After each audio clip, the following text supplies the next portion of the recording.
നമസ്കാരം. റാഫ്റ്റ് ഫുട്ബോളിലേക്ക് അവർക്കും സ്വന്തം. ലാലിഗയിൽ ഇന്ന് റയൽ മാഡ്രിഡ് റയോ വയക്കാനോക്കെതിരെ കളിക്കാനിറങ്ങുകയാണ്.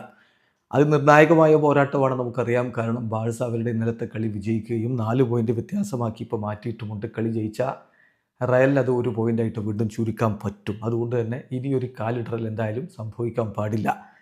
ബാഴ്സലോണ 22 കളി 55 പോയിന്റുമായിട്ട് നിൽക്കുമ്പോൾ റയൽ 21 കളി 51 പോയിൻ്റാണ്. ഇന്ന് വിജയിച്ച 54 പോയിന്റിലേക്ക് എത്താൻ പറ്റും.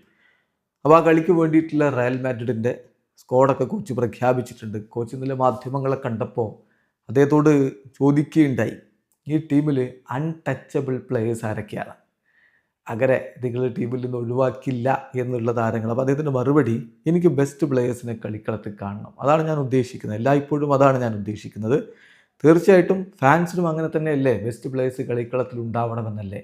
അപ്പോൾ അതുകൊണ്ട് അൺടച്ചബിൾ എന്നതിനപ്പുറം ടീമിലെ പ്രധാന താരങ്ങളെയൊക്കെ ഇറക്കുക എന്നുള്ളതാണ് എൻ്റെ ഒരു രീതി എന്നുകൂടി അദ്ദേഹം വളരെ കൃത്യമായിട്ട് പറയുന്നു.